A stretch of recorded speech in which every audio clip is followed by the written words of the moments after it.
Hi everyone, welcome again to another video. So today we are going to discuss or talk about the easiest way to access your remote server. As you know, the popular way is to use password. So, but today we are going to use private public key approach. So yeah, let's get started. So I'll give an example. So here we go. SSH. When you're trying to access a remote server, use this service. A command called SSH, library called SSH, and we access your server. So now I'm going to demonstrate the uh, password approach, and then we'll discuss how some disadvantage of it, and also I will uh, explain about public private key approach. So let's go.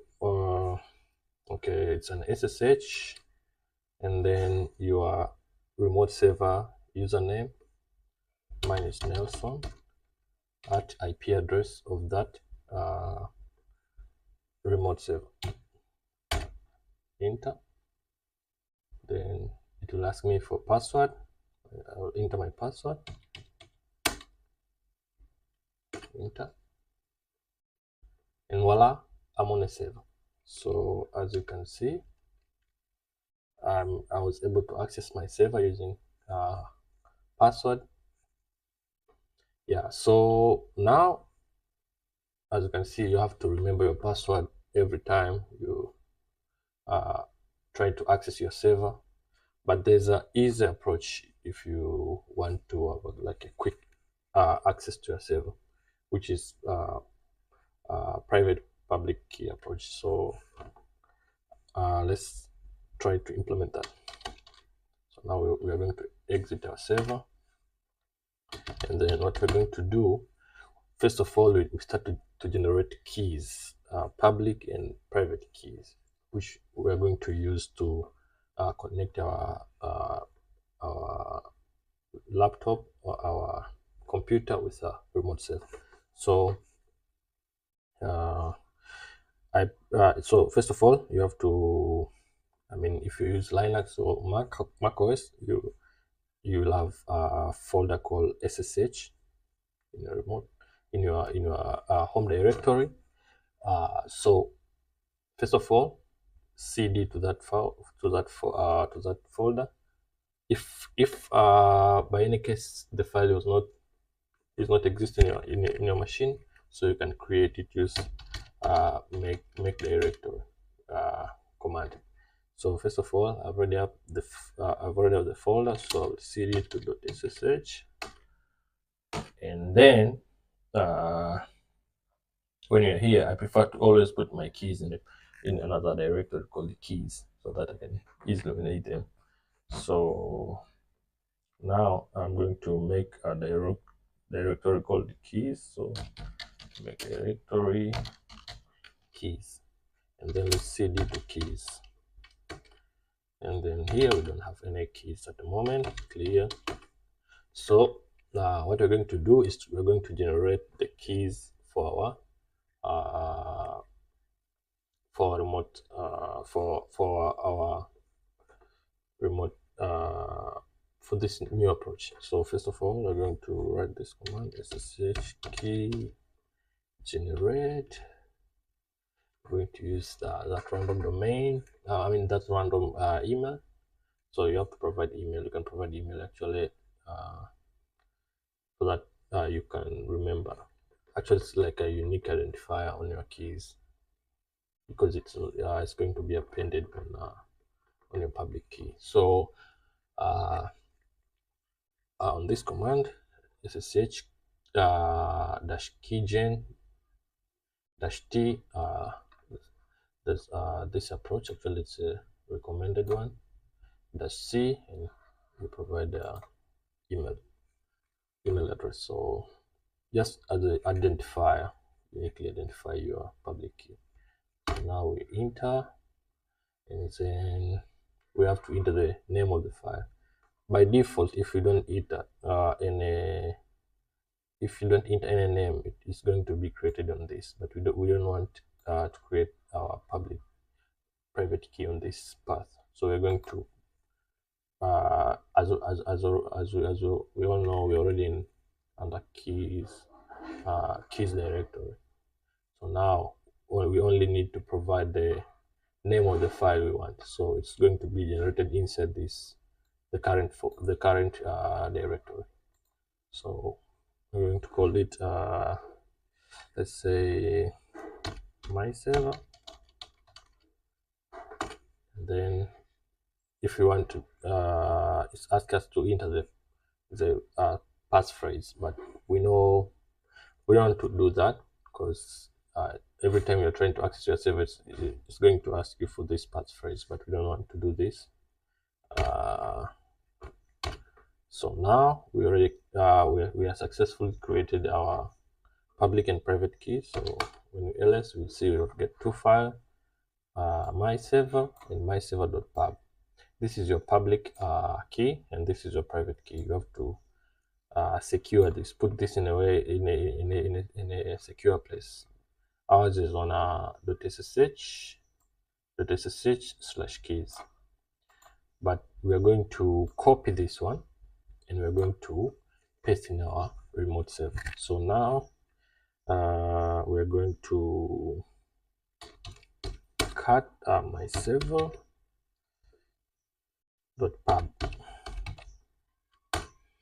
So now we can see, as you can see, our key is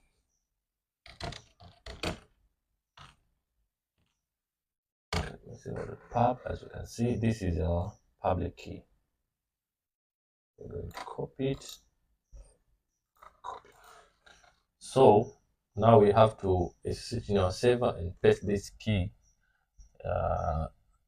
in our server so that we can be able to our server and our local device, our local machine can be able to communicate. So now we're going to SSH to our server as usual, and then it's going to ask us a password as usual, and then we are going to so when you are successful login to your server, first of all let's clear. So you have to look for the same folder we have in our local device, local machine. So we have to look for .ssh directory. You see the file actually is not there. -a to see the file is actually not there. So we have to create it. .ssh and then cd to .ssh, and now we are going to create another file called authorized keys. So we're going to create a file called authorized keys. So touch authorized keys. So when you try to SSH from our local machine to our server, the way SSH work actually is you're going to look if your public key is in this file. If the public key in this file match with your private key in your machine, then you'll be able to access your server. So in this file, we're going to paste that public key. So we're going to vim authorized key, and then I to enter into insert mode, edit mode, And then we're going to shift Control V to paste our our our public key, and then we're going to save by press colon. First of all, escape to go out of edit mode to normal mode, and then colon W for save. Actually, small W for save. No way. W for save and Q for quit. So it's going to save our file and close Vim. Now, as you can see, we already saved the file. Let's exit and try to see if we can access this. See if we can access this server again. So now we are back to our local machine. We're going to SSH like this. As we're going to use the same command, but we're going to add some argument here, like -i, and then we're going to pass the private key, which is called my save. Then when we enter now, it will not ask for the password. It's going to directly access our server. So as you can see, now we successfully set the public and private key, and now we can be able to access our server without entering the password. So let's give it another try. -i, and now as we are on the home directory, pwd, we're going to do like SSH -i, and then SSH keys. No, sorry, we're still on server, so we have to exit first. Sorry. Yeah, but as you can see, we are able to access our server without entering any password. So first of all, exit, and then we're back to our local machine, and then we can go to home directory, pwd, and then we can access so from here we can access our server again, like SSH, the same approach, but now as we are on a home directory, we are going to pass this. Maybe we can delete this no, maybe we can continue. .ssh/keys/myself public key, private key. So when we enter, we'll be able to access our server again without entering any password. But as you can see, with this approach, you will have to pass every time the public key, which is kind of annoying. But what we're going to do, we are going to simplify this approach to the easiest way. So first of all, now we are going to cd to .ssh, and then inside .ssh we're going to create another file called config. So let's use touch command to create config file, just like that, inside .ssh folder or directory. And then now we are going to open the file and add some configuration.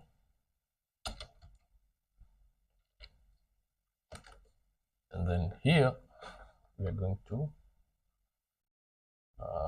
do the following. So first of all, we're going to host.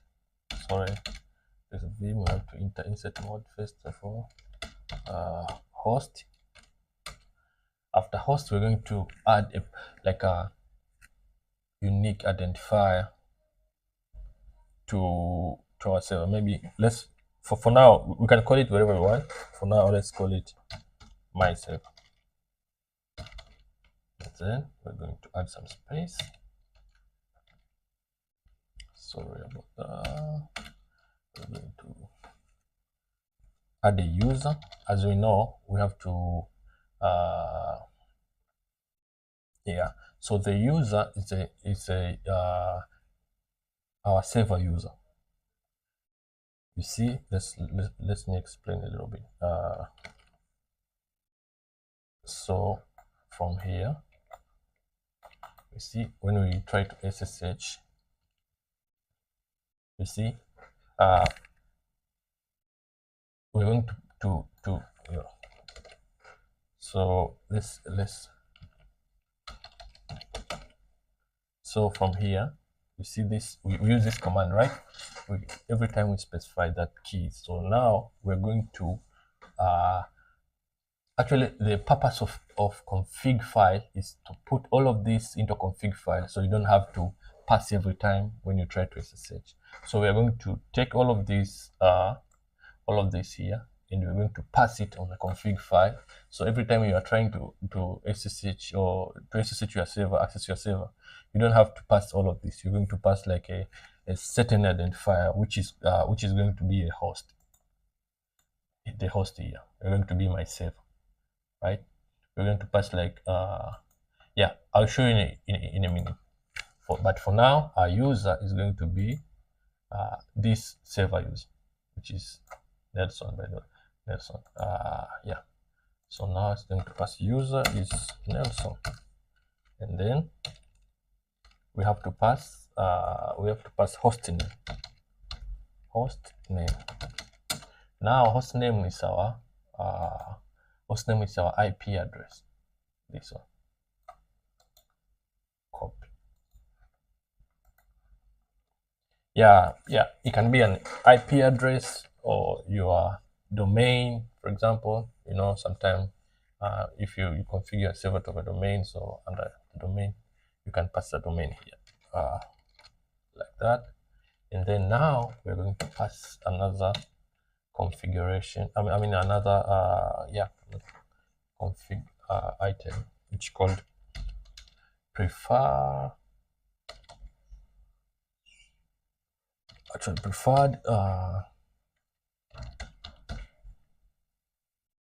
authentication,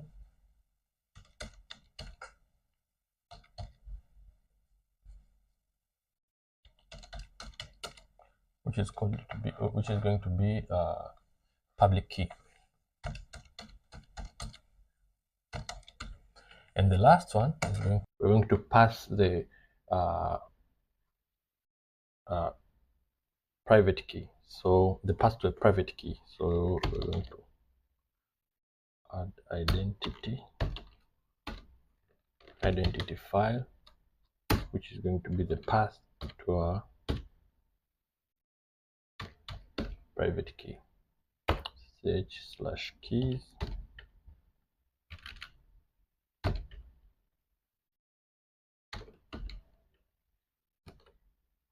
/my server.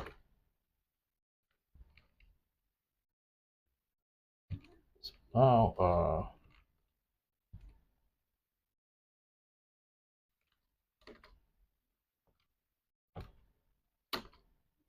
so now this is all we have to do.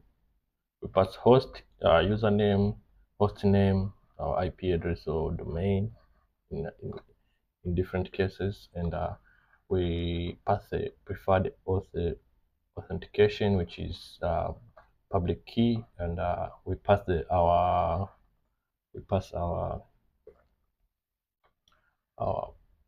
private key. So now let's save this file,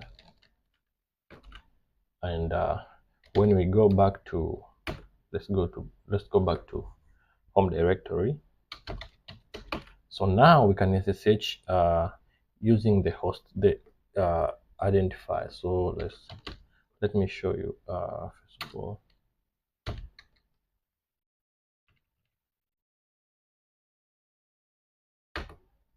So now we're going to SSH just using only this, because under when the SSH command try to access, it's going to look for this config file and going to use this my server as identifier for this configuration. So now when we do SSH my server, we will be able to access your server without passing any password or any username or IP address or anything. So just like that, we are able to simplify it to just one word or identifier which is easy to remember. Like you can SSH to my server, which is easy to remember compared to passing the user server username, remote server IP address. Also, you have to remember the password, which is kind of a little bit difficult. But always make sure your